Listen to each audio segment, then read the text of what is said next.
Good to go? Yeah? Could I ask everyone to take their seats, please? Anyone that hasn't already or has a seat? They seem to be very busy, which is great on such a cold day.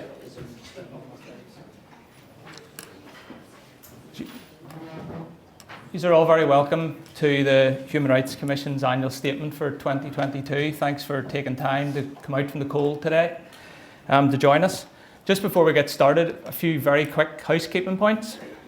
First of all, if you haven't already put your mobile phone on silent, please do so now or switch it off, whichever suits you best. And then secondly, in case of an emergency, if the fire alarms go off, there's no fire drill planned that I'm aware of. So please exit the building as directed by the staff if the fire alarm goes off. We're also joined today by quite a considerable number of people online, and you are all very welcome. And after our keynote address by Gary and from the Chief Commissioner, there'll be time at the end for question and answers from the floor. And we'll probably take a few online as well if we can.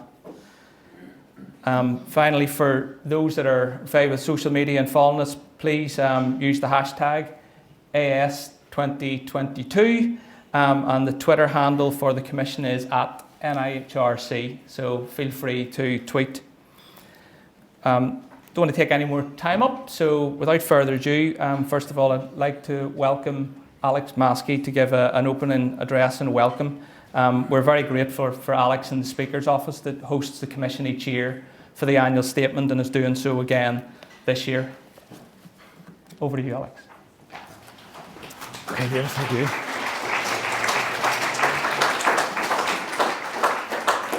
David, thanks very much for your warm words, and I won't repeat everything that you've said, but welcome everybody who's in attendance here today, either here in person or online. So everybody's very, very welcome indeed. So as I say, I just want to add my words of welcome to everyone here this afternoon for the launch of the Human Rights Commission's annual statement. And thankfully, we are able to launch this particular statement, this year's statement, in person, as opposed to the Zoom events that we've been reduced to in recent years. I want to welcome, obviously, Alyson and her team today for this launch, and I want to welcome Gary Lightbody. But not only to welcome Gary, but I want to also commend him for his keenness to deliver the keynote address today. And it is not, I would say this, and probably take a bit of cheek, but it's not that often, in my experience, that artistic greatness and modesty go hand in hand very often. But we do know that Gary has carried out much of his activism privately. He has carried out that activism always in support of those less fortunate than himself, and he's often did that work with very, very little fanfare. So again, Gary, thank you very, very much for your ongoing contribution to the issue of rights for people who need them desperately. This event has become something of a standing fixture in the Christmas calendar for both the Human Rights Commission and the Speaker's Office. And that is symbolic of not only the statutory relationship between the Speaker's Office and the Human Rights Commission in the legislative process, but the prominence of human rights in many of the challenges facing our society today. The Chief Commissioner and I met a few weeks ago just with their team and reflected both on the headline issue of recent events and recent times, and on the in-tray awaiting a new executive and assembly. Whether it is the pandemic, the legacy, the cost of living, Brexit and the protocol, terms and conditions for workers, homelessness, pressures on the health service, or countless other issues, there is a significant human rights dimension to all of them. And of course that serves to make the case not only for a strong relationship between the Assembly and the Human Rights Commission, but also to see the Assembly back operating as soon as possible. Now, understandably, public confidence in the political system has undoubtedly been dented in recent times. However, I do firmly still believe that the public recognise the potential of this Assembly and that there still is support for it. Now, when I reflect back to the start of this year, and that seems a distant past, but when I look back at the start of this year, as this mandate came to an end around March, April time, before the May elections, I recall days when the headlines were often dominated by legislation that was going through the Assembly at this time, or at that time, I should say. All of those headlines reflected not only Assembly business, but also issues of importance to the general and the wider community. Crucially, on much of that legislation, there was significant cross-party support and actually cross-party working to improve the legislation being proposed. And of course, the support to this Assembly during that time from the Human Rights Commission was absolutely crucial. I should reference today that one of those bills was, of course, the Abortion Services Safe Access Zones Bill, which was recently the subject of a Supreme Court decision. You will know that it is the Speaker who has to decide on advice on whether a bill is within the legislative competence of the Assembly before it can be introduced. Therefore, when a referral is made to the Supreme Court to determine whether a bill is within the legislative competence of the Assembly, you will understand that we do take a very keen, active interest. However, I welcome that the Supreme Court upheld the will of the Assembly to afford protection to the rights and respect of women using those services. And I want to pay tribute to the Assembly legal team who provide advice to me on all of these matters of legislation going through the Assembly. The clean sweep, as I would call it, that we've had for our legislative programme, an extensive legislative programme, is very, very welcome, I think, for all of our officials. I want to pay them all a big thanks. So I want to acknowledge also the key role of the Human Rights Commission that I referred to earlier on, the key role of that commission to also support the view that the bill was within the legislative competence of the Assembly. Now, as the bill was also developed through our private members' bill support system, the decision was a significant one in underlining the Assembly's potential as a legislature and the appetite amongst members to bring forward changes in the law. Of course, we are about to enter a new year, which will see the 25th anniversary of both the first sitting of the Assembly and of the Good Friday Agreement on which it is based. And that anniversary is an opportunity to reflect on how far we have come and, of course, what yet remains to be achieved. Now, given the central role that human rights have played in the Good Friday Agreement, including setting the foundations for the Human Rights Commission, there must also be the opportunity to reflect on the human rights agenda. The challenges may have changed in 25 years, but human rights are as fundamental to the issues that we face today as they ever were.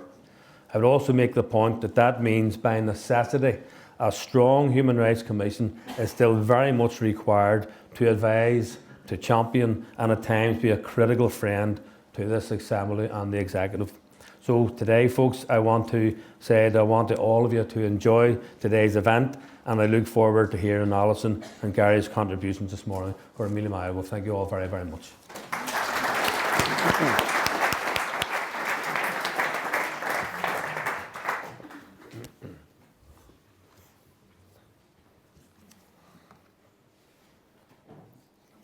Thanks, David, for welcoming everybody. Mr. Speaker, thank you for hosting the event for another year and for being with us. It is nice to see everybody in person. I did this last year over Zoom and it just wasn't the same. Very grateful to you for having us.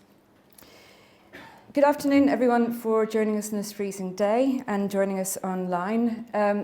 I know you only came to hear me, so I'm going to take up most of the time today, if Gary doesn't mind. But I do want to say a special welcome to the schools, and I can see you, some of whom we've visited actually over the last year. We're thrilled to have you, not least because you are the people who will inherit the challenges that we have created and that we haven't finished off. After my first full year as Chief Commissioner with the Northern Ireland Human Rights Commission, I'm pleased to share this annual statement. It reflects close scrutiny of a number of people, far fewer than you might think, however, but each one of them dedicated to the task, which is using their legal and policy experience and expertise to translate very complex issues into practical, effective advice and recommendations. And I want to thank everyone involved in this production, including members of the public, some of whom are in the room, I see, who helped us with this and gave us advice and told us what direction you wanted us to go in. Our end goal is always to fulfil the functions assigned to us. So government put us here, they gave us powers, and they're strong powers, and they gave us duties as well, and we intend to discharge those, whether asked to or not after this point. But by Act of Parliament, what we're required to do is monitor, advise, educate, but doing it all with the purpose that human rights mean something to people. And if there's anything I've learned about human rights over the years, it's that they've got to mean something to people, and they've got to mean something when people need it the most. So when they're in greatest need, at greatest risk, that's when human rights really show their worth. They have to apply to every person all of the time, as I say, particularly in greatest need. We hope that the work in this annual statement, complex at times as it is, will really help you see that human rights are just what human rights are, why they matter, and what can be done to improve everyone's enjoyment of them. Too often, human rights, you could almost say it in quotation marks, human rights are the cause of all sorts of things. Well, have a look at the annual statement and see what human rights really are, and then ask yourself that question. This is also a human rights handbook. It contains a summary of relevant standards combined with recommendations for future for improvement. And again, practical betterment of people's lives. That's what we're focused on. We're determined that the language of human rights will not be empty rhetoric. And I fear it can sometimes become that empty rhetoric. And what then happens is it becomes a damaging rhetoric, a negative rhetoric, and I'm going to come on to that. You just need to flick through this report, this statement, to see the reach of human rights. It touches on every aspect of life, from health, housing, child protection, education, criminal justice, rights of persons with disability, amongst many others.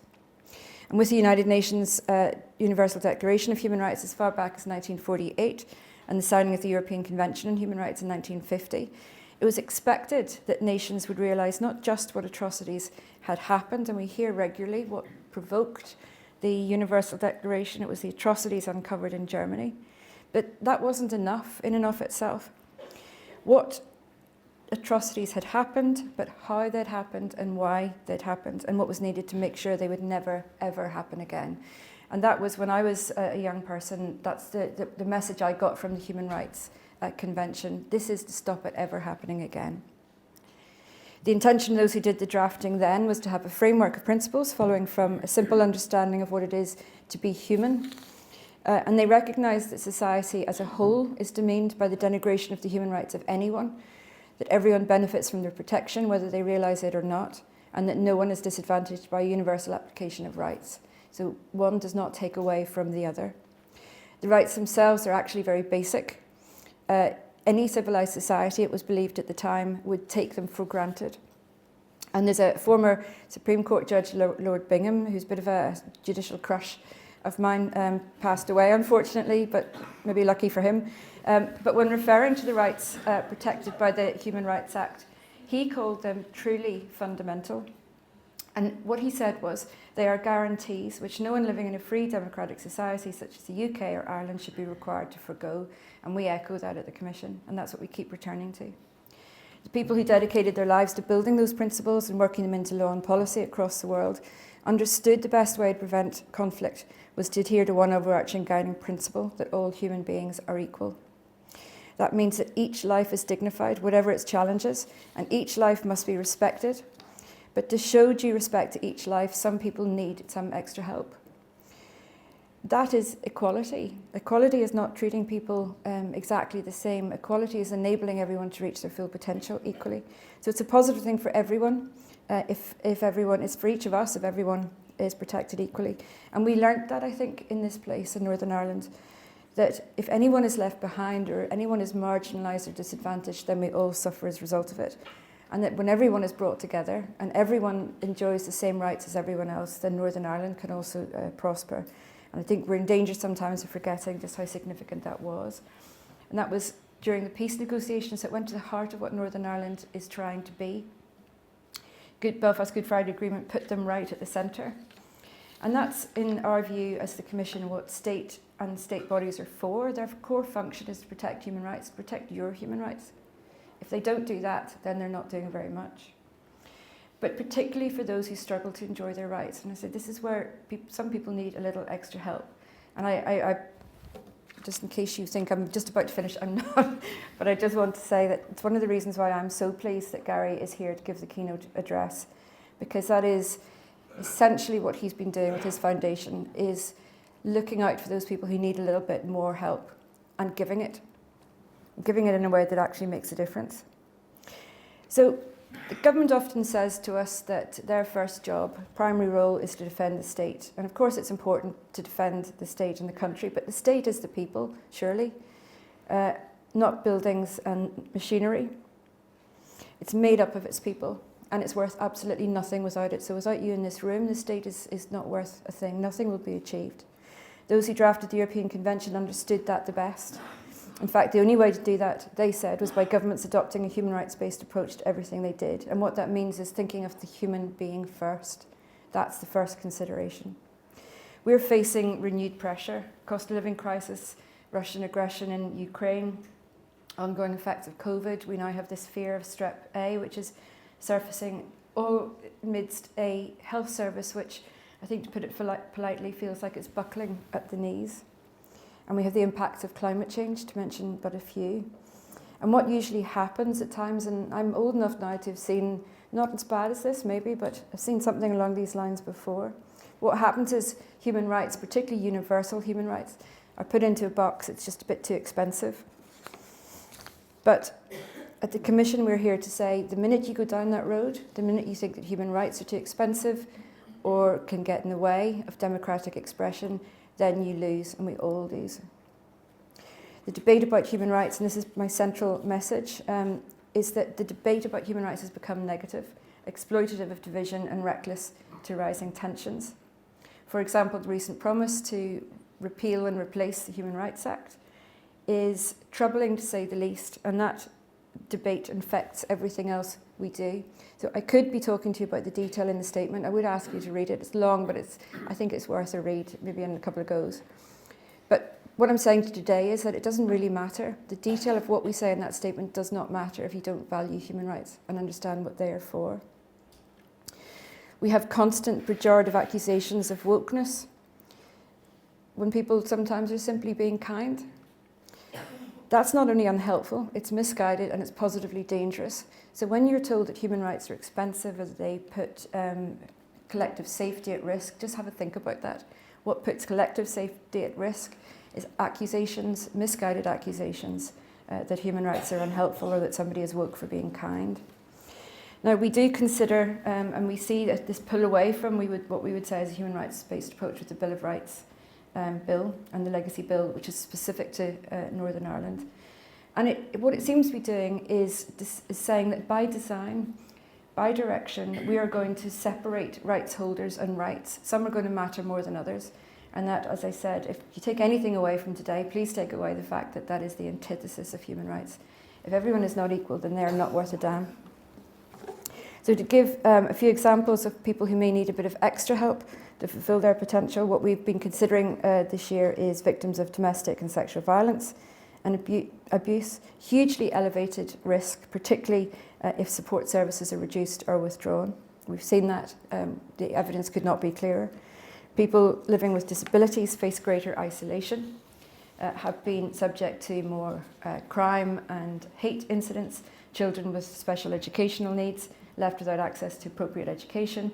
Those living in or at risk of poverty face particularly difficult challenges. Poor living conditions, overcrowding, and other barriers to their ability to mitigate a crisis. They can't mitigate it themselves, is what we're finding. So if we do have a human rights approach, we must help them mitigate it. Women and people from minority ethnic background are more exposed to precarious and part-time working conditions, so they're often the first ones who are thrown into a crisis as soon as there's any cost of living issue or a pandemic, for example. We have continued to call for incorporation of some of the treaties, for example, Convention on Rights of the Child, Convention on Rights of Persons with Disability. And we continue to call for that, not because they aren't of any use to us as they are some use, but they're not directly enforceable. So we say we could be a lot more effective in protecting these minority groups if they are made more enforceable, and there are recommendations in our statement to that effect. And just to nail one argument that's used against, particularly when we're talking about treaties, it would seem, but an argument often raised against greater human rights protection, and I do tend to hear it a lot, it's that it's undemocratic, because it deprives the state that was elected locally, from implementing policy which the majority has voted for. Now, say in passing, that only begins to be appealing if you think you're always going to be on the right side of the vote. You're not, I can assure you of that. But more importantly, while a human rights approach may sometimes limit the power and reach of the majority, it is a fundamental principle that the majority should not dictate policy regardless of its impact on a minority group. And that's, again, coming back to human rights, it's about the human being, it's about dignity of human life. The Convention views a democratic society as one which is characterised by pluralism, tolerance and broad-mindedness. The so-called wisdom of the majority should never be allowed to turn into the tyranny of the mob. And we hope that runs through our statement within proper democratic boundaries, of course, but that is the sentiment and the principle we come back to. We take our responsibilities very seriously. We identify and advocate for those who need our help. There are issues, but people are not issues. People have issues, and we can help with those. Now, I'm going to move on quickly because I'm really looking forward to hearing what Gary has to share with us. But let me just take this opportunity to mention the Belfast Good Friday Agreement, because it will be 25 years old in April. British government agreed to be bound by a number of promises in that, and I'm not going to take you through them. But one of those promises was for complete, and I quote, complete incorporation into Northern Ireland law of the European Convention on Human Rights with direct access to the courts and remedies for breach of the Convention, including power for the courts to overrule Assembly legislation on grounds of inconsistency. There is no caveat to the commitment that was made. It also set up the Human Rights Commission and gave us the job of advising, monitoring and taking the government to court if necessary, if it fails in its obligations. It goes on, we pledge we will in good faith work to ensure the success of each and every one of the arrangements to be established under this agreement, and the Commission is just one of those arrangements. Yet the Commission faces, on top of everything else, faces cuts to its budget to such an extent that it is unlikely to be able to discharge its functions fully, certainly not independently. Just as we need to do more, we're squeezed even further. Our powers, maybe I would say this, but our powers are essential to the effective operation of human rights oversight, and they're essential to the operation of the Commission. Without the ability legally and operationally to assess whether, and if so, how and when to use the powers, we can assess that independently. We cannot function. Then the government becomes the dictator of what is or is not human rights compliant. And that's fine. Let the government legislate for that. But while we have the obligation to do so, then we will continue to do our job.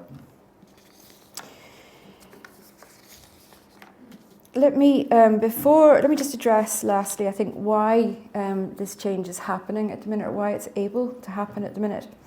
There has been it's not just human rights, but human rights seem to be a proxy for lots of other things. So we seem to be putting them into this bag of something that's taken away one person. My human rights are necessarily going to deny you something which you're entitled to, and that's completely the wrong way of looking at it. In fact, it's probably the inverse way of looking at it. But what I would ask everyone to do, particularly those of you from schools who'll go back hopefully and study this, go back to the European Convention and the Universal Declaration of Human Rights. Think of yourself as someone who, put yourself in the shoes of someone with less, someone who's victimised or excluded, denigrated or abused, and then ask yourself, would I want these principles to apply to me? And I would be surprised if any one of you said no. Look at the Human Rights Act and what the courts have said about it, what they've really said about it. Not salacious headlines or polemics, devoid of fact, but think, what do I object to in this? What is in this Human Rights Act which could be objected to? And I would say nothing. So this is a false argument. It's a proxy war. My whole career has been in the law of human rights, and I've seen them in action in many different places. And what I know is that while the outer edges of some human rights aren't clear-cut, there is usually a large measure of agreement. If you ask the public, most people agree what the rights should be and the benefits of the rights. Courts can decide where the lines will be drawn at any particular time within the guidance, and ultimately that's what they're there for. The Commission will continue to address this negative rhetoric, and we're focusing on education, awareness raising as best we can within our limited budget. So it's, as I say, delighted to see the schools here. We're going to continue to come if you'll have us, and see you next year and look at some of the real practical scenarios and what you can do to achieve your own rights, because you were born with them as well. You don't get them at 18. So to you, excuse the older people, but to the younger people, I'm going to address you because I rarely see so many of them, and I suspect that's because of you. Gary, I don't think they're here for me. But you can still fix this.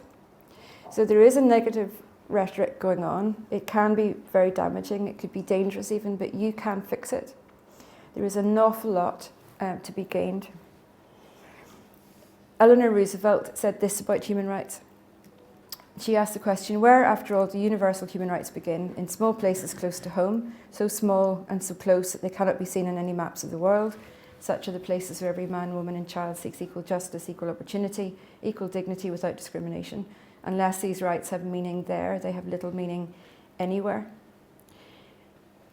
I don't think anyone can add very much to that. If you recall that, it's in the small things. It's in the small things that you enjoy on a daily basis, but also what your neighbours enjoy on a daily basis. So that's enough of me. You didn't come here to listen to me. I'm aware of that. I don't think I even came here to listen to myself today. If I can just leave you with one thing that I think Gary epitomises, is that this is always about the dignity of human life and that every life is equal. So it's my huge pleasure, I couldn't quite believe it when they said he'd agreed to do it, but to introduce our keynote speaker. And I've met some terrific people in my time, as you can probably imagine, people who live and breathe human rights. And our keynote speaker is one of those people. So we're thrilled to be able to join, for him to be able to join us. And I can see that everyone in the room is thrilled to hear from him. But let me just so you're in no doubt about what Gary has achieved, let me just say a few words by way of introduction. And now he's going to get embarrassed, I suspect. He's well known for many different reasons. Bangor native, I think you still call it home, source of inspiration, I'm sure. Lead singer of internationally acclaimed Snow Patrol, founder of supergroups. The one I like is Reindeer Section, which I had on the way up in the car. Written songs for movies, co-written songs with other musical heavyweights. But I suspect in the very short time now that I've got to know him, almost important as all of that, all of those collaborations, is his tireless support for the Northern Irish music scene and creative arts industries. He has relentlessly advocated for and nurtured Northern Irish musical talent. For example, in 2007, he co-founded the OEA Music Centre, a dedicated... Is somebody here? Yeah. I think that's all you needed to hear, isn't it? And that's a dedicated music hub in Belfast, which nurtures all aspects of music making and the wider business of music. In 2018, Gary was awarded the Outstanding Contribution to Music Award, recognising not only his contribution as an artist, but his continued support of the Northern Ireland music scene. This is in part recognition, as I understand it, for the help he's given many musicians with the recording and release of their music through Third Bar. If anybody from shout out for Third Bar? No. So it's just the OEA Music Centre here. Third Bar is a development business started by Gary and his friend Davy Matchett, who's also with us today, I hope in the room somewhere. And if all of that wasn't enough, Gary dedicates himself to championing social justice issues and supporting some of the most vulnerable and marginalised people in our society. So in 2019, to really make that practical and effective, he founded the Lightbody Foundation, a charitable organisation providing funding throughout Northern Ireland. He received an OBE for services to music and charity, but as I say, I suspect it's the help he gives rather than the OBE, which is really at the heart of it. He was recently awarded Freedom of the Borough of Ards in North Down. I dread to think what one might do with something like that. And that was celebrated with an open-air show of Snow Patrol in Bangor. His greatest achievement, if I may say this without embarrassing him, he is, as I've tried to encapsulate in far too many minutes this morning, it's the embodiment of human rights. Seeing those who need help and giving it to them, just out of sheer compassion for human life and a visceral understanding of human dignity. So with that, may I ask you all to join me in welcoming Gary to give the keynote address at our human rights launch. Thank you very much.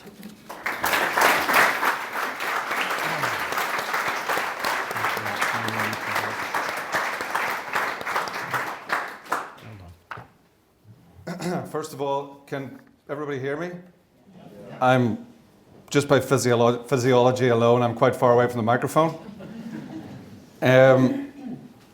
Thank you Chief Commissioner Kilpatrick, for those lovely words that I can't live up to. And to Mr. Speaker and to the Northern Ireland Human Rights Commission for inviting me and for all their amazing work. Nice to see they're using Stormont for something again, eh? Of course, none of us can remember what it used to be used for. That seems to be lost to the historical record at this point. I've heard they're going to turn this room into a karate dojo next year, though, so it's not all bad news. If you're thinking to yourselves, what is the lanky fellow from that band doing talking at a serious event like this? Don't worry. The lanky fellow from that band is thinking exactly the same thing. But when you are invited to talk at an event hosted by an organisation called the Northern Ireland Human Rights Commission, and you say no, do you automatically go to hell? I didn't want to risk it. So, at an event of experts, there's also me. I'm certainly not an expert in human rights. I'm barely an expert in being human. In fact, most of my song lyrics I've written will quite categorically support if something can indeed be quite categorical. So I'm not an expert in anything. I'm also wrong about a lot of stuff. I've been wrong today. I'll be wrong about stuff tomorrow. I find that admitting that there's a possibility one might be wrong at any given moment, it's a good perspective to approach the world from. But I do try and learn something every day, and I've already learned something from listening to Chief Commissioner Kilpatrick today, so thank you for that. As Noel Gallagher wisely wrote, and Liam Gallagher sublimely sung, don't put your lives in the hands of a rock and roll band. Truer words never spoken. So there's a lot of reasons why you shouldn't listen to me. Now sit there and listen to me for 30 minutes. Yes, that's right. They've asked me to speak for 30 minutes. No one's happy about it. I will concentrate for the most part on a few things that I have at least some understanding and experience of. Aside from in my closing remarks, which we'll get to in time, I have no direct experience of that subject, but being born and bred in Northern Ireland should be enough to at least have an opinion on it. And he's leaving already. Jeez, it's a bad start. Mental health in Northern Ireland will be the crux of what I'm going to talk about, as I actually have had some experience of that. But first, human rights, though it is two short words, is a sprawling concept, and often it's the rights part that we concentrate on, justifiably so, as they are imperative. However, especially in these severely divided times, it might behoove us to take a minute to re-establish the first part of that phrase. Before we even try to answer the question, what are rights, maybe we should think firstly about the question, what is human? Put simply, we is human. All of us in this room, everyone in this country, everyone, welcome back, sir. Everyone in, whisper it, Europe. Everyone in every country and continent, everyone on this planet we all share. The only thing that unites us all is the fact that we are all human. So wherever you're from and whatever you believe in, you are human first. So before we talk about human rights, we should all share the human rights that we should all share and have access to. It is important to remember our humanity. And therefore, when it comes to rights, no one should have more and no one should have less. No religion unites the world, no race, no gender, no sexuality, no political identity or ideology. Nothing unites the world except one thing, and that one thing is our humanity, our innate, elemental, indelible humanness is what we all have in common. So any rights you believe you are entitled to logically extend to everyone else on the planet. So when we talk of human rights, there is no us versus them. There is just us. Whoever you are, whatever your race, religion, background, however you identify, whoever you love, we should all feel safe and included in this new Northern Ireland, one that shines outwardly and proudly into the world rather than the remote place my generation and generations before grew up in. Us means everyone. Everyone in Northern Ireland deserves to be treated with respect, kindness, and have access to the things that sustain us and strengthen us, not just our communities, but create connecting fibres between communities previously distinct or even at odds with one another. Humanity is currently experiencing an atonal symphony of dovetailing catastrophes. So making sure people have access to basic human rights is more important now than it has ever been. As this is the Northern Ireland Human Rights Commission, I'll be concentrating on what's happening in Northern Ireland more than what's happening in the wider world, but it is important to remember that we are part of a global community and that we should feel connected to the world now. I grew up in a Northern Ireland that didn't feel connected to the world at all. We were isolated and insular, but through our art, culture, world champion athletes, many expats making their lives in the US, Canada, Australia, and all over the world, we are now a big part of the world at large, and we should celebrate that.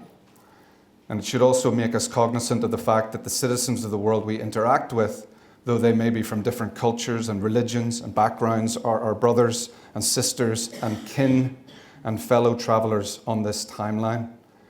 We're all on this roller coaster together.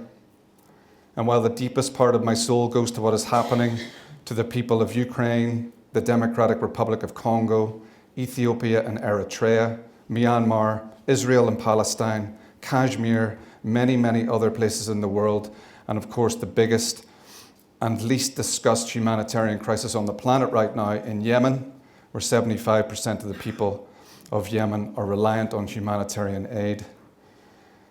I will be talking about Northern Ireland for the most part. Here at home, I think the thing that is on most people's minds right now is the cost of living crisis, and more knowledgeable people will talk on that subject than me. I will, though, say this. Much more needs to be done to protect and secure the safety of vulnerable people in Northern Ireland this winter and beyond. We have been through much, and we are a legendarily stoic people, but attrition always wins eventually. There is a finite amount of hardship and chaos that any society can withstand, even one as resilient as ours. It is long past due to put the people of Northern Ireland first and over above any differences we may have in religion or politics. Heat, food and shelter are human rights, pure and simple. Even to a place such as this that seems to have woven understatement and forbearance into the fabric of daily life. We are a place and people that likes to downplay. We tend to understate. We are, after all, the only people in the English-speaking world to turn the word grand, meaning elegant, majestic, regal, grand designs, the grand old Duke of York, grand plans. We turned that word of magnificence into, How are you? Oh, I'm grand. I'll leave it like that, it'll be grand. That is not to say we turn magnificence into mediocrity. Far from it. We just don't like to blow our own trumpet.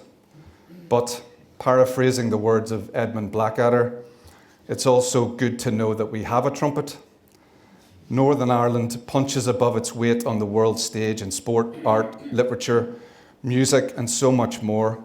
And we have been through a rolling conveyor belt of conflict, tragedies, heartbreaks, and yet always seem to make it through to the other side. I wrote a line for a new song that will be on the next Snow Patrol record. It goes like this. And Belfast continues. I never doubted it wouldn't. It's climbed off the canvas more than any other city could have. It was written to honour the incredible spirit of this place we inhabit, not just Belfast, but Northern Ireland at large, and the remarkable people of Northern Ireland that constantly amaze me by their durability, resilience, heart, and humour. But for God's sake, to the politicians of this place, the people of Northern Ireland need help now getting through this winter and out the other side, and then not just enduring life, but creating the environment for, yes, a safer, more secure life, but also a more ebullient and fulfilling life for everyone. There is currently a mental health epidemic in Northern Ireland. I know a fair amount about mental health, mostly from experience. For almost all of my life, at various and sometimes overlapping times, I have been struck with long periods of self-loathing, anxiety, depression, and anger I stridently would not admit to and therefore could never solve, suicidal thoughts, and even on several occasions, what came a hair's breadth away from suicidal actions. Making music, listening to incredible music by countless artists, the love and support of my bandmates and brothers in Snow Patrol, dear friends, almost all connected through music, and the wider music community in Northern Ireland have saved my life more than once. To all those people that have helped me and so many others through the power of their art, I give thanks. We must protect the makers of art in Northern Ireland. They are the guardians of Northern Ireland's soul, a soul that lives and pulses in the music, the drama, the dance, the art, the written word of this wee place. A simple song, a single song, or a simple song, can save you. I know this because songs have saved me many times. Most recently, this was about 5 years ago, in one of my darkest times, I played the song Pink and White by the truly incomparable Frank Ocean on repeat, maybe 100 times. And it brought me back from the brink, brought a sliver of light back into the world for me, just enough light to keep me here on this plane of existence. Each time I played it, I felt a little less like ending my life until that thudding thought in my head eventually started to evaporate and then flip, and I gradually oriented away from ending and instead towards beginning life again. I say all this in no way to garner sympathy, nor to play the world's smallest violin, just to say that I know that place. I'm so familiar with that place. I have fallen into that dark void where there is no light, no joy, and time just falls apart in your hands like wet paper. I say it because I know that so many people know that place too, that dark, impenetrable void, that place where we feel not good enough, or ashamed, or angry, or depressed, or where life itself seems to evaporate.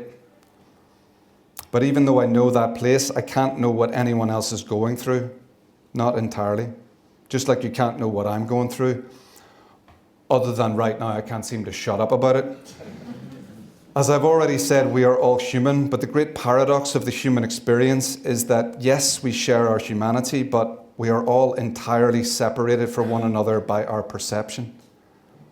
I can't see the world through anyone else's eyes, just as no one can see the world through mine or anyone else's eyes. Our empathy can take us only so far, but it can't take us into someone else's perception. And unless there is some being John Malkovich style machine I don't know about, we will have to make do without knowing. That is why communicating with one another is the best defense against falling into that void, telling each other our stories. It wasn't until I finally started talking about what was going on in my head that things started to shift for me. I know how hard it is to say the first word, to make the first step. But when we do, things start to change. I found a way out of my anger, my self-loathing, my shame, with various things. Acupuncture, therapy, meditation, qigong, sea swimming, yoga, playing football with people in their 20s and 30s and getting skinned every 30 seconds. Although, upon reflection, I'm not sure that last one is a net positive for my mental health. However, sport can be a wonderful way to release our anger and our demons healthily. Just one person thinks that, but I appreciate it. Some of the remedies I just listed cost money, and so many people haven't got the money, or indeed barely the time to do any of those things, I understand. I am very well aware of how lucky I am. We have to, in Northern Ireland, make it a priority that therapy and counselling are free and available to all that need it. At the moment, those free counselling phone lines and services are buckling under the weight of demand. They need the money and resources to bolster and support their undeniably noble and vital services, and the people of Northern Ireland need it now more than ever. Trust me though, bless you twice. Trust me though, even if you did just one thing, getting in the sea for 10 minutes or a lake or even a cold bath, I swear it works wonders and it's free. As we become ever more ideologically siloed and the tectonic plates that divide us shift yet further apart with every new political earthquake, we must remember to, whenever possible, leave our judgments of others and their lives, different though they may be to ours, behind us. We cannot see the world through their eyes, through their perception. We are no better or worse than the next person that we meet. We have within us all the ability to be good and bad, great and terrible, frail and majestic, cowardly and heroic. We are not just one thing. We are not just our depression. We are not just our anxiety. We are not just our anger. We are not just our frailty. We are not just one thing. We are made of myriad complexities and contradictions. Anti-communist Russian dissident and Nobel Prize-winning author Alexander Solzhenitsyn once said, "The line separating good and evil passes not through states, nor between classes, nor between political parties, but right through every human heart." So in those moments when that one thing is all we can see, and it has taken a shape that looks very much like anger, or hate, or self-loathing, or depression, or anxiety, or numbness, or just the rigid, death-like, ossifying grip of world input overload. Also within us, even though it might seem unimaginable from that isolated singularity, is the nascent possibility of redemption, of joy, of love, of compassion for others and ourselves, of freedom from doubt, anxiety, and depression. But God, I know it seems impossible when you're down there. And some people will say I'm oversimplifying this, and they might be right. As I say, I can't see the world through anyone else's eyes but my own, and can't know what they're going through. My only hope for everyone that falls into that void is that they find their way back to joy somehow. Perhaps one of the things I mentioned might help, but I can only know what has helped me. I can't know what will help you. As is well established, I am not an expert. One of the few things I do know, though, is that there are extraordinary people that can help us find ourselves and our joy once again. And we need those extraordinary people, healers, therapists, counsellors in Northern Ireland, available to all the people here. The troubles, though they may be over, still fester in our blood, our bones, our DNA. There have been many studies done on the effects of long-term war in countries and regions, even after that war has come to an end. Years, decades later, not just the people that went through the conflict are affected by it, but even the children of those people. Trauma, it now seems to be confirmed, can be passed from generation to generation. Trauma of the nature that happened here can therefore be genetic. Until we interrupt it, until we deal with it, until we talk about it, until we talk to each other. And as the still unfolding repercussions of Brexit, the pandemic, and the cost of living crisis continues to puncture and permeate the fabric of our lives, we need those life-saving services in Northern Ireland more than ever. The mental health statistics here that we've all seen at this point make for extremely upsetting reading. There is, though, a 10-year plan for mental health in Northern Ireland devised by Siobhan O'Neill and Professor Siobhan O'Neill, and Professor Deirdre Heenan, sitting on the desks in this very building, waiting on review by, and hopefully the signatures of, the executive. Our government in self-exile. And that brings me to my closing remarks.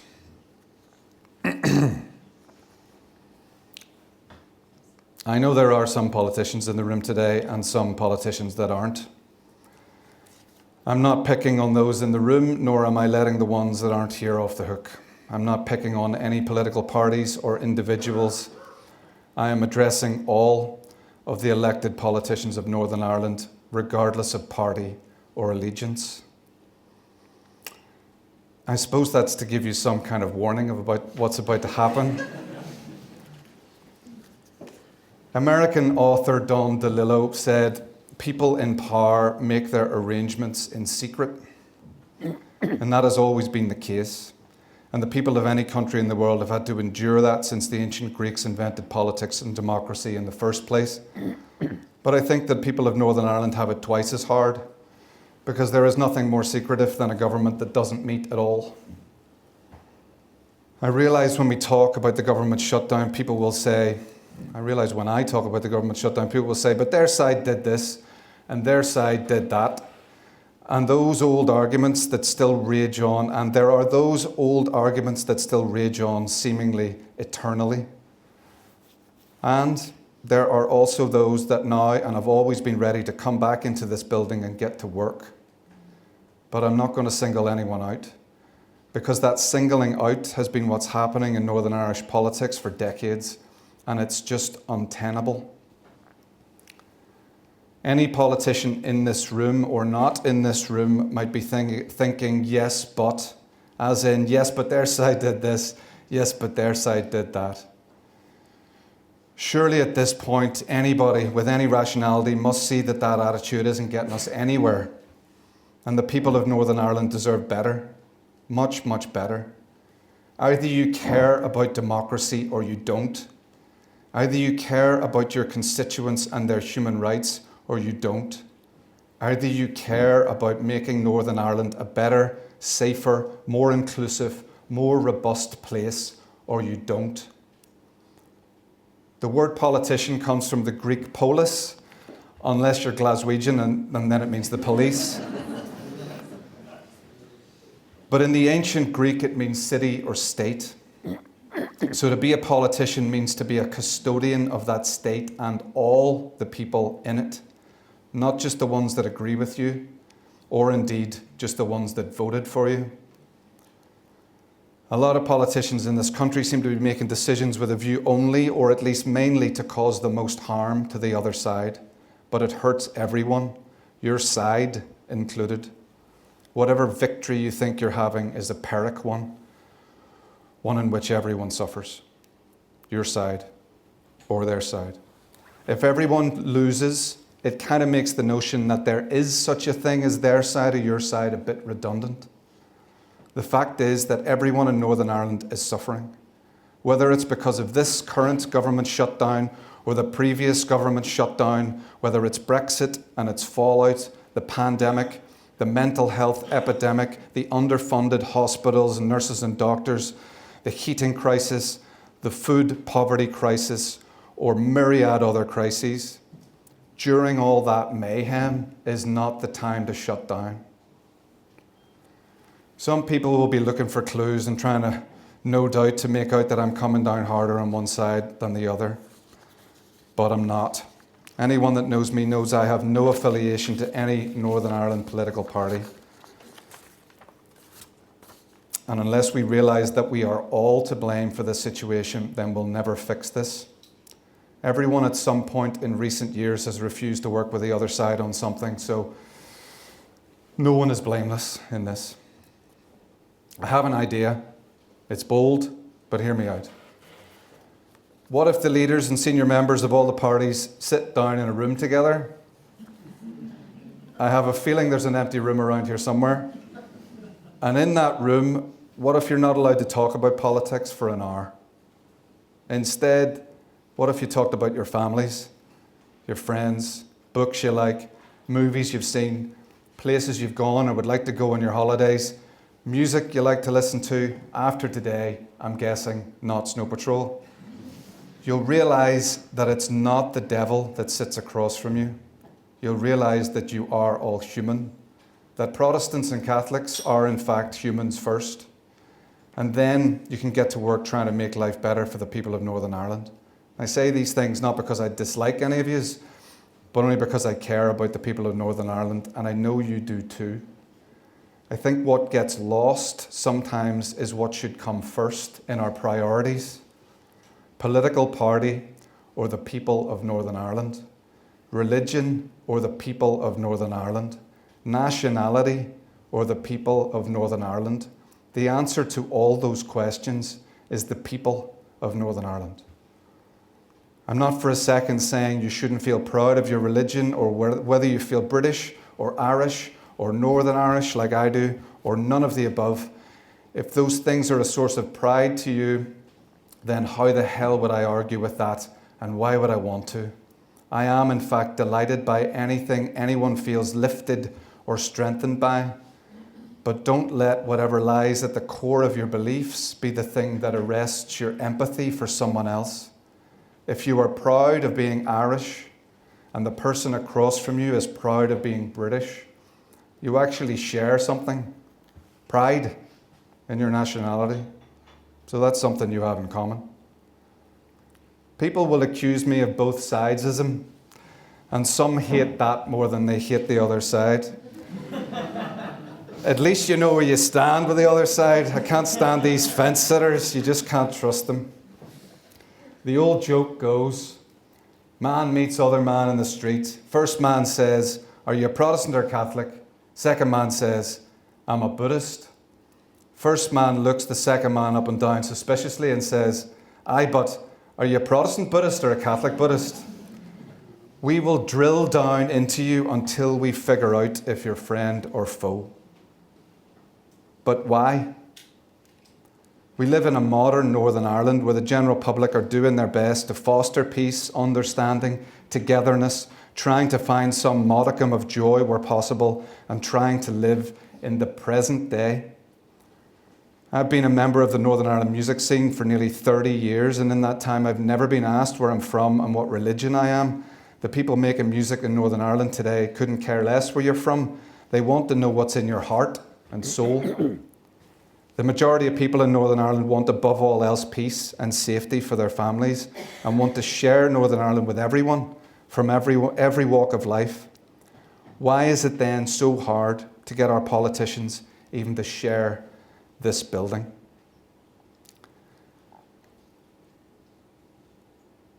I'm just a singer in a band. What the hell do I know? I certainly don't know how to fix the problems in Northern Ireland or indeed the world, but I do know that without a modicum of kindness and compromise, nothing ever changes. John Lennon once said, give peace a chance. And we did. Miraculously, we did. As a kid growing up here, I didn't think it would happen in my lifetime. None of us did. We were, in those early days of peace and reconciliation, not perfect for sure, but an example nonetheless to the rest of the world, and especially those places where conflict had become indelibly inked into the fabric of life. We were a wee beacon of hope that maybe, just maybe, whatever enduring conflict felt inexorable might one day come to an end.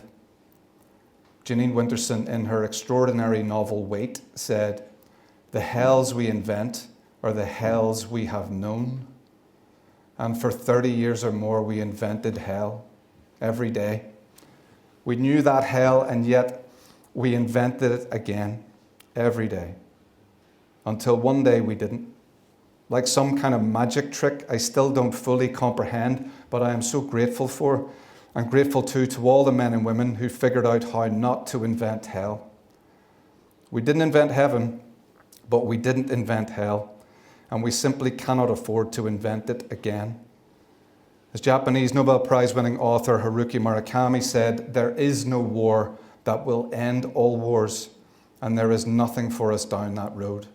We cannot choose it, and we cannot invent it again. Yes, it's an oxymoron, but we fought hard for peace. Most of us realize that we have to keep fighting hard for peace, keep choosing peace every day. It's something we have to keep choosing for the present day and for the future. American revolutionary Patrick Henry said in 1775, "Give me liberty or give me death." Can we just have half of that, please? Can we just have liberty? Can we just have peace? Can we just have safety, integrity, security, healthcare, mental health care, education, electricity, equality, heat? Things that surely cannot be argued are inalienable human rights. Can we just make sure we have those things first? Then maybe, in your spare time, after the doors of Stormont close at the end of a long day of difficult but ultimately satisfying work, making life better for the people of Northern Ireland, you can all get together after work and argue. Thank you.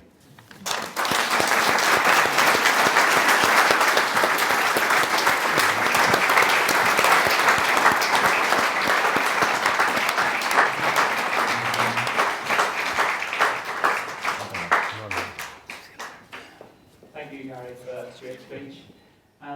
Gary and Alyson are available shortly for some questions if anyone would like to ask a question of either or both.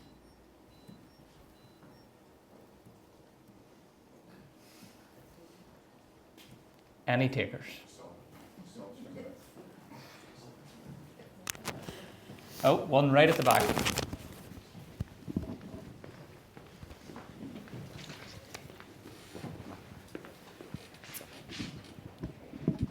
Hi there, I'm Louise Kennedy from Victim Support. We support victims of crime in Northern Ireland.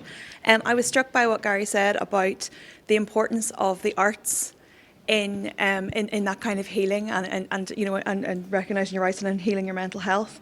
I suppose just also to say that our clients are also testament that arts are also they're important to that, but also it's also important to use the arts to help people have empathy and to understand. I, as a lobbyist, can stand here every day saying, delay is destroying people's mental health as they wait to go to court for 4 years. But if you see that happening in a play on stage, then people actually get to the emotional crux of it. So I suppose I'd just like to say thank you for drawing attention to the work of the arts in the personal, but it's also important for the public and the political and getting those messages across. And I'd just like to see more funding for that kind of work because it is the last thing to get funded and it's the first thing to get cut. So thank you.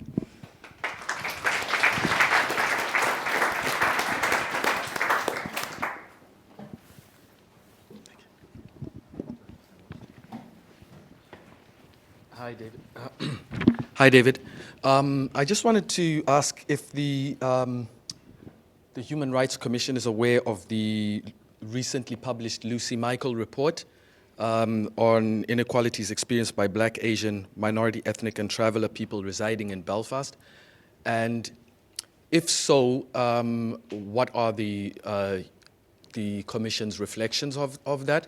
And if not, is this a report that you will be looking into with regards to the general human rights situation in Northern Ireland, aside from the green and orange party politics of this island? Thank you. Maybe take one more question at the front there. Thank you. My name's John Corey. I was formerly a Human Rights Commissioner. Could I just say and be open, when I saw Gary Lightbody was the guest speaker, I don't know if others had a question mark in their mind about that. But I want to say that in listening to Gary, his whole address captured the biggest human right of all, and that's all human beings are born equal and have rights, and we should behave towards each other in that way. And can I say, I think that is the best address that I have heard, or indeed the best speech that I have heard in a very long time. And I hope the Human Rights Commission can take some action to ensure that far more than us was privileged to hear that today. I think that was an excellent, truly excellent address, and a lot of people in Northern Ireland need to hear that and read that. So I hope something can be done to have that published wider than this room. Thank you.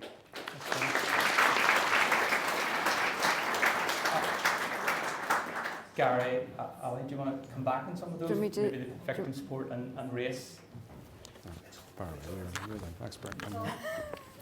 It's on. It's on. Hi. I'll start at the end there. Yes, absolutely. That address went out online, and it will be available for people to watch, and we'll also possibly have it transcribed. But I couldn't agree more. I think it's one of the most powerful addresses I've heard, and it exceeded my expectations, and it really did. It was everything I was sort of hoping for, but not really expecting. So yes, we will be sharing that. In relation to racism in Northern Ireland, I'm about to say something that may surprise you. Northern Ireland is racist. Of course it is. I think everywhere is racist. And if we don't acknowledge that and try and actually defeat it, then we're never going to get any better. So there are issues of all sorts of issues across Northern Ireland. We're not immune. If anything, we may actually be slightly worse than some other people, some other places in this island. So we're very conscious of it. The report, yes, I'm aware of it. The honest answer to whether we've done anything about it is probably not yet directly in relation to that report. But we do look at issues of race and issues of inequality in everything we now do. I have some of my fellow commissioners here. I don't know if any of them want to say anything in response to that. They're going, no. Quite right. Was there another question? Did I miss a question there? The arts and culture and its role in victims. Sorry, I thought that was more of a comment. Yeah, absolutely. I first discovered that when I went to Glastonbury for the first time, and had such a good time I nearly didn't come back again. But just walking around there and seeing just the peace and dignity and love, to sound corny, that was around just because of the music, changed my mind on what the power of music and the creative arts forever. I always remember the horses with flowers in their forelocks as well, which was something particularly beautiful. But I think just that we agree with you, and I suspect Gary agrees. I probably don't need to ask you to endorse what was said about the arts. 100%. Yeah. There was another few questions. Someone just mic there. Hi.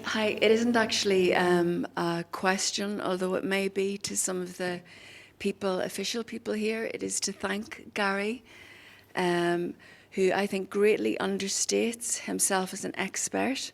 I work in mental health education, and Gary was the first person I had ever seen stand on the steps of Stormont and speak about something in the UK that they call social prescribing, which is actually where, instead of things like medication, which can be very, very important for young people, etc., Gary talked about, I can't remember the exact words, but it was things like encouraging, prescribing things like music, a bit of sport, arts, culture, writing, whatever it is, with a view to helping young people. And it feeds into a lot of what Gary's speech was about people being in the other room. I don't know who's responsible for that when the funding does become available and all that legislation does get enacted. But Gary was the first person I heard who actually talked about that. I don't know if that exists in Northern Ireland.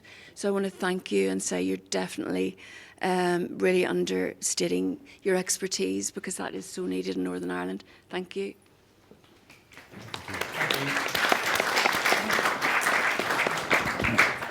Any other questions? Yep.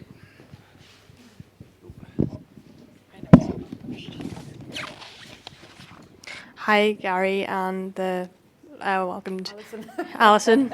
My question is, although there are stabbings and crime within Northern Ireland, in England they have put a law about hate crime, and I don't know if it's set in place within here, but obviously there are people who are innocent that are being killed, and why is there no justice, or what's happening?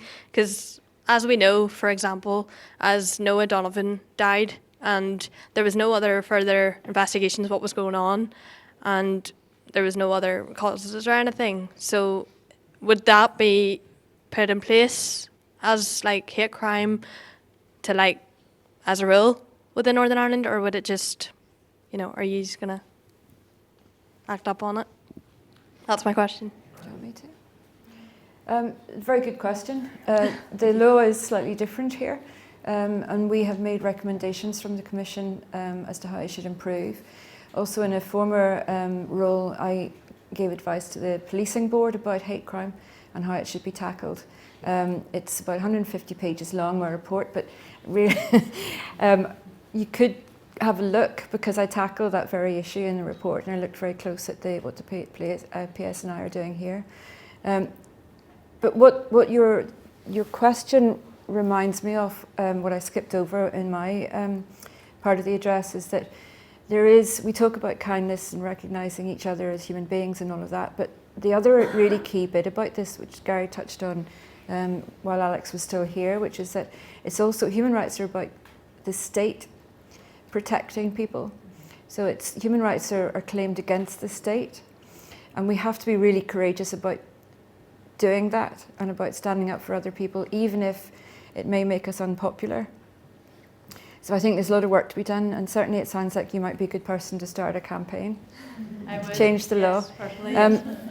See this statement? Have a wee look at that, because you can get it online. Okay. There's some stuff there, and also the policing board. There's a document on race hate crime you'll find there as well. All right, thank you. Thank you. Thank you. Another question at the back there.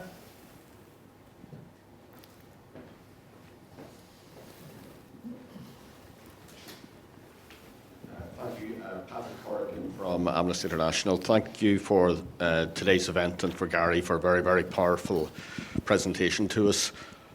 Alyson, you mentioned within your presentation that the Human Rights Commission is in danger now of losing its A status as a national human rights institution because of a decade of successive annual cuts to your budget. And I just want to take this opportunity, I suppose, to send a message to the Northern Ireland office, which has been responsible for making those cuts, that the Commission is a Good Friday Agreement institution.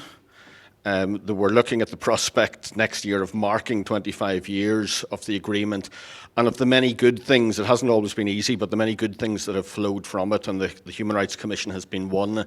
But we are now left with the prospect of no longer having a Human Rights Commission, a national human rights institution, worth its name in terms of having the ability to carry out its function. And I think that is an atrocious indictment of this government's approach to human rights, and it's by design, not by accident, as we see with its approach to the Human Rights Act and on many, many other pieces of legislation, including the Legacy Bill here. So from Amnesty, I just wanted to send a very strong message of support to the Commission. I hope that we will see you back here in a year's time, also playing a valuable role as a watchdog over the UK government and the Stormont government, and I hope it will be restored by then, a valuable function on which all citizens here depend. So I really just wanted to note that. Thank you. Thank you, Patrick. That's much appreciated. I have time for maybe one or two questions more. Okay. So, online, what can we do to address the negative connotations of woke and help better engage young people with the value of human rights? Well, hopefully today went some way to doing that. We do need to keep talking about it and telling people why it's important, why it matters, why it affects them, and what it really is about, and countering all the myths and the negative narrative that's out there. Because you need to feel the value of it. And I think organisations like our own has been trying to do that, has been trying to do that for years. But I think human rights need to be tangible. And what's happening at the minute is they're being used as a proxy for something else. And they're being used divisively instead of to bring people together. But what I won't do, what I've been encouraged to do in the past, But what I refuse to do is stop talking about human rights. I keep being encouraged to call them something else because human rights is too distasteful as a phrase, and I just refuse to, because human rights it's exactly what they are. They are the rights of human beings to live a life of dignity and respect. And I think as soon as we stop saying that we're entitled to that's a right, then we just give up and go home. So I think we sort of plough on. We try and reach you. We try and educate better. We raise awareness. Unfortunately, that's coming at a time, our efforts to do more of that are coming at a time when we've less money. So Patrick's point remains, just as we think we're going to be more effective, we have less capacity to be effective, but we're not going to give up. There's a group of questions here we could take, maybe, and then I'm afraid we're probably going to have to make this the last, so that there's 2 or 3 questions there together. I'm Paul Young, the former commissioner. I don't know, Gary, you remember me or not? I think a few years ago I went into the bar, I see all the girls lying out getting your signature. Then I said to my friend, my fellow friend, I said, who the heck is this guy? And I noticed that you have a very good hearing. You actually end up, we approach each other, you grab my phone and take a selfie. And that for me, it shows humanity itself, because you mentioned to me that I have said that who the heck are you? Obviously, I mean, I get to know who you are. But my question I want to ask is really concerned about the hate crime and inequality in terms of law, the protection with UK. I know that the Stormont is not here, and I would urge that the support that would approach Secretary of State or any political party that actually push through the Parliament, because we can't just wait here in limbo and waiting for the protection. And given the number of the hate crime, I'm not just talking about the race, I'm talking about homophobic, talking about disability, talking about all sectarian hate crime. So I would like to see that support will be tangible, will be useful, approach the Parliament itself. Can I just add to that? You're absolutely right. But we do have some laws to combat hate crime of all those categories, but they're not being used properly. So while we're waiting for better law, let's actually push the people who are supposed to be enforcing the law we already have to do it. And I'm talking about the police now, I'm talking about various of the public bodies, the statutory sector. So let's use what we've got and actually try and do something about hate crime of all its forms. We shouldn't wait for law, because I think that's letting people off the hook a little bit. Hello, Alexa Murphy from the Human Rights Consortium. Just first off, thank you all for a wonderful event. 2 very quick points. One, in the kind of context of all of these quite regressive moves on human rights, does the annual statement make the case for a Bill of Rights for Northern Ireland? Is that specifically mentioned? And second point, very quickly, in the kind of context of the wider transphobia across the UK, and in particular the Equality and Human Rights Commission in England and Wales kind of almost being overtaken by this kind of culture war on the trans question. What is the Northern Ireland Human Rights Commission doing to make sure that they don't succumb to that trans panic and they keep adequately representing trans communities in Northern Ireland? Do you want to do it first?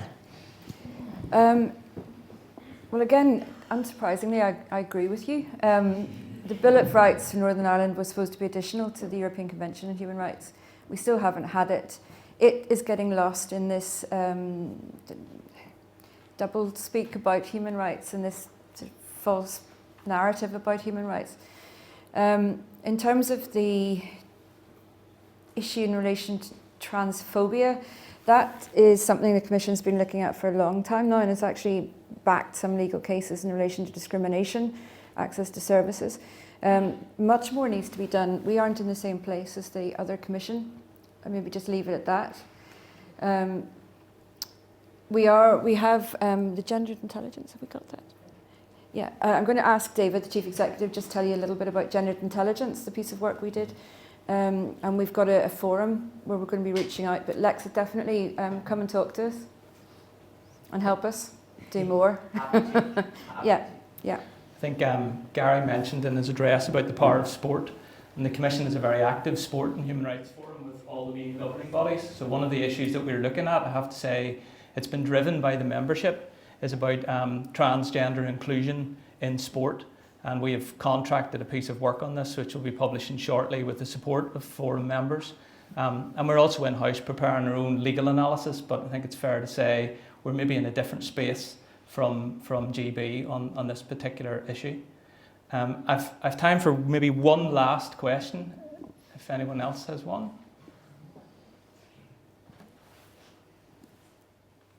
Just there. Oh, behind you, other side, there you go.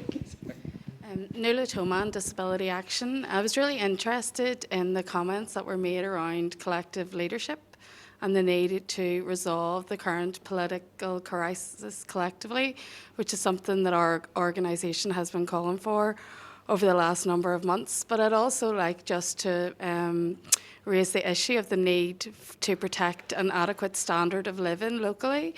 At the minute, we're the only region in the UK not to receive the one-off payments, which aren't enough to get people through the current crisis.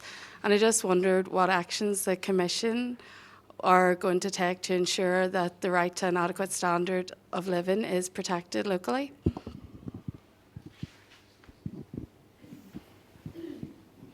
You've highlighted one of the weaknesses maybe in human rights law, and that's the direct application of various treaties. And one of the rights to an adequate standard of living isn't directly enforceable in local courts, which is why we're calling for ratification of the treaty. So we're pushing to enable us to better enforce access to a better standard of living, but at the minute it's much more difficult to take that one to court, unfortunately. But we bring it up in all our policy papers and our advice, and there's always more that we can do, and there's more we should be doing. I think it's an important point to have raised. In relation to collective responsibility, yeah, that's a frustration in an organisation like ours. There's so much that needs to be done. Somebody has to take responsibility and actually do it. So we can advise all we like, we can draw attention to issues all we like, we can go to court as much as we can afford to, but unless somebody's actually there making decisions collectively, then there's not a great deal more we can do. And that's failing the people of Northern Ireland. Thank you. If you read the report, you'll see a reference to the lack of an anti-poverty strategy in Northern Ireland, in which there has been court action, and the Commission has been calling for that to be enacted for quite a considerable number of years now. But again, as addressed in Gary's speech, amongst others, that requires an assembly and an executive to take that forward. Alyson, would you like the final word? Okay, thank you.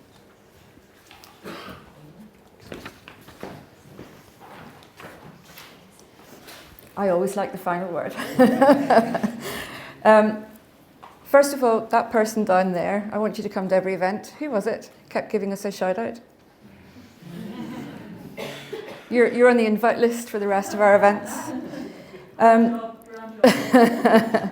As I say, that I had hopes, because I'm a fan of Gary's words, which he attaches to music so beautifully, but that exceeded my hopes and expectations, so thank you. It was a beautiful way, I think, of expressing what I candidly try to do, which is just about what human dignity really is and the value of the individual and sharing, and one individual human being talking to another. I certainly felt it. I think everything that was said resonated around the room. I think there are very many people in this room who've had that conversation, and very many people maybe who haven't had the conversation but may now be able to have that conversation. So thank you very much. I feel very privileged, and I suspect we all feel very privileged to have had Gary today delivering that. So can we give a really large round of applause for Gary?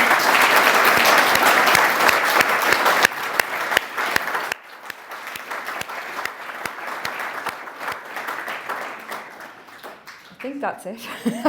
I don't have a closing number or anything. I'm afraid that's it, folks. Thank you.